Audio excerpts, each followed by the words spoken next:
ऐन सणासुदीच्या तोंडावर साखरेचा गोडवा महाग झालाय। येत्या काही दिवसांमध्ये साखरेच्या दरामध्ये दुपटीनं वाढ होण्याची शक्यता आहे।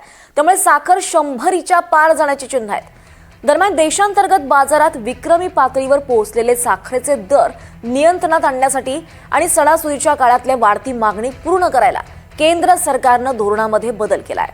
सुमारे 10 लाख टन कच्ची साखर मर्यादित काळासाठी शुल्कमुक्त आयात करण्याचा निर्णय घेण्यात आलेला आहे। त्यासोबतच घाऊक ग्राहकांसाठी साठवणूक मर्यादा सुद्धा कडक करण्यात आली आहे।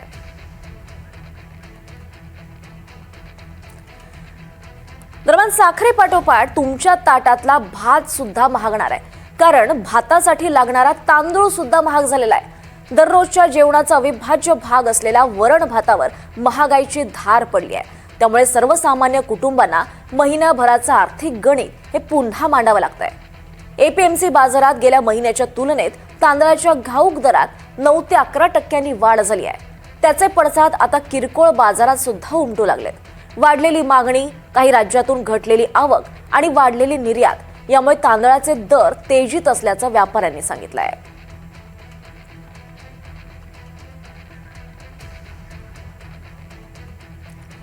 या संदर्भात अधिक माहिती घेऊयात आमचे प्रतिनिधी यशपाल सोनकांबळे यांच्याकडनं।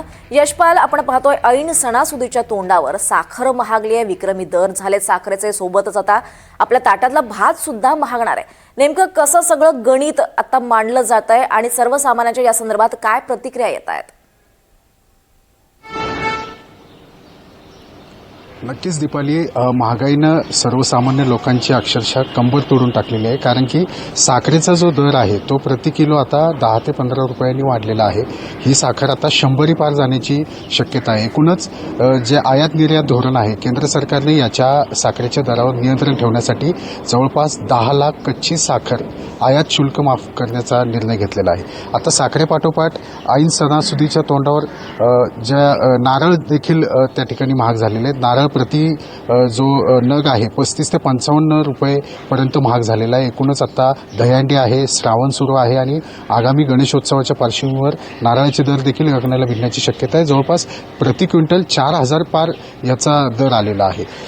एकूणच तांदळाची जी स्थिती आहे राज्यातली आणि देशातली, तर तांदूळ देखील प्रति किलो 10 ते 15 रुपये किलो असा दर वाढलेला आहे। एकूणच तांदळाचं देखील आयात निर्यात त्या ठिकाणी धोरण निश्चित करावे लागणार आहे। राज्यातून जो येणारा बासमती तुकडा असेल, दक्षिण भारतातून येणारा आणि उत्तर भारतातून, या सगळ्या तांदळांच्या जी आवक आहे ती कमी होत असल्यामुळे आणि मागणी आणि पुरवठा याच्यामध्ये फरक निर्माण झाल्यामुळे ही महागाई वाढली असल्याचे व्यापारी सांगतात। एकूणच सर्वसामान्य लोकांना खिशाला झळ बसणार आहे। ऐन सणासुदीच्या तोंडावर साखर महाग झाल्यामुळे साहजिकच त्याचा परिणाम मिठाईवर किंवा आगामी काळामध्ये गणेशोत्सवात मोदकाचे देखील दर वाढण्याची शक्यता आहे। इंधन दरवाढीचा देखील फटका या दरवाढीला बसला आहे आणि त्यामुळे येत्या काळामध्ये सर्वसामान्य जे नागरिक आहेत त्यांना ऐन सणासुदीच्या काळामध्ये त्यांचं बजेट कोलमडणार आहे आणि खिशाला खूप मोठी कात्री बसणार आहे। एकूणच या संदर्भात आता राज्य आणि केंद्र सरकार ह्या महागाईवर नियंत्रण आणण्यासाठी काय काय उपाय करतात हे पाहणं महत्त्वाचं असणार आहे। दीपाली,